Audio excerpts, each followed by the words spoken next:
অবশেষে কাঙ্ক্ষিত সে জয়ের দেখা পেয়েছে 5 বারের বিশ্ব চ্যাম্পিয়ন ব্রাজিল। কার্লোস আনচেলত্তির অধীনে প্যারাগুয়েকে হারিয়ে বিশ্বকাপের চূড়ান্ত পর্বে খেলা নিশ্চিত করল 5 বারের বিশ্ব চ্যাম্পিয়নরা।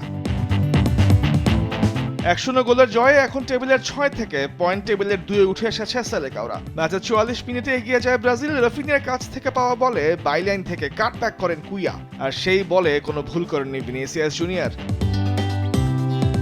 এদিকে আর্জেন্টিনার জন্য কলম্বিয়ার বিপক্ষে ম্যাচটা ছিল প্রতিশোধের, আর সেই ম্যাচেই চোখ রাঙা ছিল আরও একটি পরাজয়। তবে আলবিসেলেস্তেরা সেই ভয়কে এড়িয়েছে সেই হারকেও। 10 জনের দলটাই শেষ পর্যন্ত ত্রাতা হয়ে আবির্ভাব হয়েছিল থিয়াগো আলমাদার, আর তাতেই 4 ম্যাচ পর জয় বঞ্চিত হলেও হারের লজ্জা এড়িয়েছে বিশ্ব চ্যাম্পিয়নরা।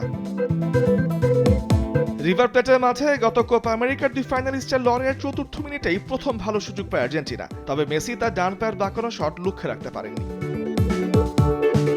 ম্যাচের 22 মিনিটে পাল্টা আক্রমণে কলম্বিয়াকে এগিয়ে দেন দিয়াজ। কেভিন কাস্তানার কাছ থেকে মাঝ মাঠ থেকে বল পেয়ে দারুণ গতিতে জাল খুঁজে নেন লিভারপুলের এই ফরওয়ার্ড। ম্যাচের 30 মিনিটের বল জালে পাঠায় আর্জেন্টিনাও, কিন্তু ফার্নান্দেজ অফসাইডে থাকায় মেলেনি গোল।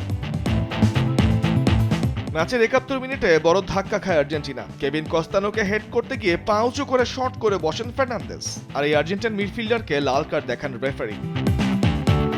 10 জন নিয়ে কলম্বিয়ার রক্ষণে প্রবল চাপ তৈরি করেছিল আর্জেন্টিনা। একের পর এক চেষ্টার ফল মিলে ম্যাচের 80 মিনিটে ডি বক্সের বাইরে বল পেয়ে ডিফেন্ডারদের কাটিয়ে ভেতরে ঢুকে শটে দূরের পোস্ট থেকে জাল খুঁজে নেন আলমাদা। তামিমুর রহমান, স্পোর্টস ডেস্ক, দেশ টিভি।